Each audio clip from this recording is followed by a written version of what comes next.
perhaps a startling prophecy from one of the world's greatest scientists can shed new light on what will unfold. Sir Isaac Newton, known as the father of physics, also believed firmly in prophecy and alchemy, a fact which ties him in unexpected ways to Nostradamus.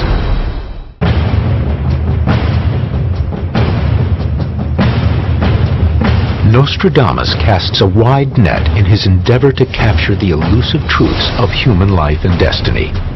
He consults the most esteemed wisdom of the past, from ancient civilizations to the great biblical prophets, in his attempt to map the very future of man. This drawing in the Lost Book of Nostradamus is the climax of the 7 drawings. In this particular one, there's only 2 women now. So one of the fates has disappeared. There's another interesting aspect. The wheel of time no longer has any spokes, which means the wheel is going to fall off. And the third disturbing aspect of this drawing is that the book of life is empty. There's nothing written on it. The Book of Life is a symbol from the Bible that is one of many religious images that Nostradamus incorporates into his work. The Bible is a book that has guided and divided humanity for thousands of years. Some believe it holds a coded message about our future. The search for a Bible code begins in the 17th century with English physicist Isaac Newton, who believes that he can decode this warning and reveal the timing of the apocalypse. The same challenge is tackled in the 20th century by an Israeli mathematician. The Bible Code was a statistical analysis of a particular portion of the Bible made by an Israeli mathematician named Eliyahu Rips. And basically he found encoded in those books a remarkable, beyond coincidence, wealth of information predicting the names of great rabbis and other religious figures who would come. In 1994, 3 Israeli mathematicians discovered number patterns that American author Michael Drosnin uses to pinpoint what he believes is a direct biblical reference to the end date of the Mayan calendar, adding a layer of intrigue to the 2012 question. What he did was lay out all the characters of a particular portion of the Bible, lay them out as they were written, and then whatever words crossed or were near, significance was attributed to that. The fact that 2012 and Earth Annihilated did cross was an eye-popper. Many believe that the Bible and the Jewish Torah both contain warnings of possible Armageddon.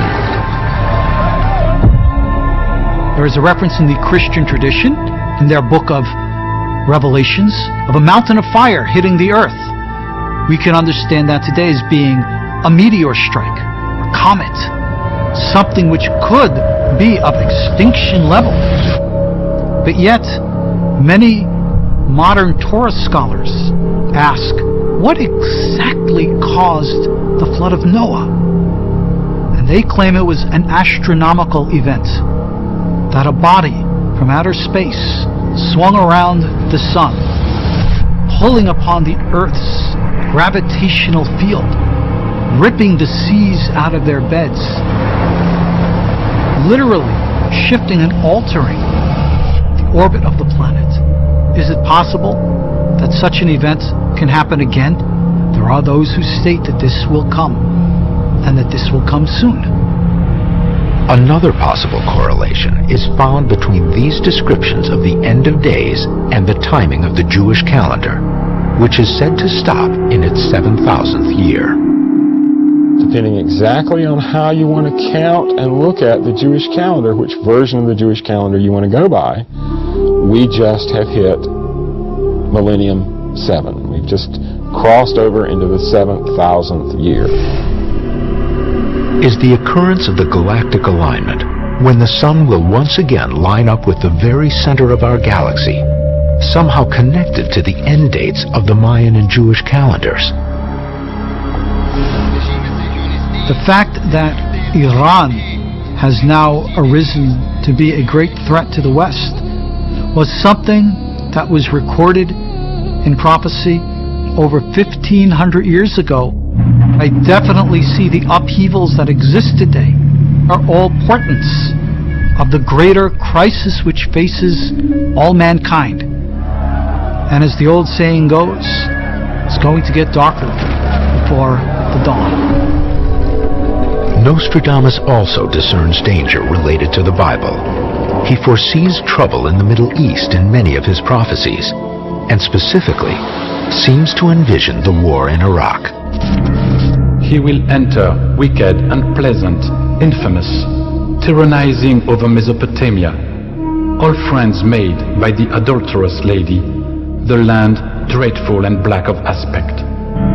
This is Century 8, Quatrain 70.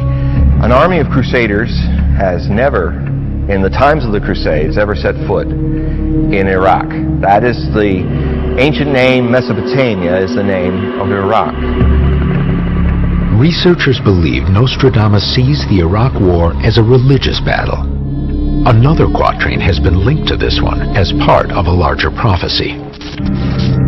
The great host and sect of the cross will be massed in Mesopotamia. Of the nearby river, the fast company that such law will hold for the enemy. Soldiers of the cross, crusaders. President Bush called the war on terror a great crusade. But the key to understanding this prophecy is, how do you define the final line? He's saying that America will lose in Iraq. I think the most important thing that Nostradamus is saying about this time period is beware. The wars, the religious fundamentalism. There's no quatrain from Nostradamus saying, and they all lived happily ever after and worshiped the same God. He doesn't say that. Nostradamus predicted a legion of problems arising in our times. The recent and devastating downward spiraling of financial markets is another crisis currently plaguing the world. According to some, this too appears to have been anticipated in Nostradamus's quatrains. Within the closed temple the lightning will pierce. It injures the citizens within their fort. Horses, cows, men, the way will hit the wall. Through famine, drought, under the weakest arm. If you think of the closed temple being the stock exchange and the temples of money on Wall Street, then they have been struck by lightning. They've been demolished, in fact. And so we catch the sense of this, of the dismay and the disruption caused by the economic disasters of recent months. Nostradamus says that there will be mobs of people who will storm the banks trying to get their money back, but the banks will be closed, the money will be useless, and will be thrown out and burned like paper. Basically, banking systems are going to come to an end. As painful as a financial meltdown and war are to endure, some wonder whether they are a mere prelude to what awaits in 2012. Many new diseases that have cropped up in the last 20 years that we simply have no medical cure for. The depletion of vital resources and the violent competition for what people believe are the few remaining resources that are left, leading to wars, regional wars that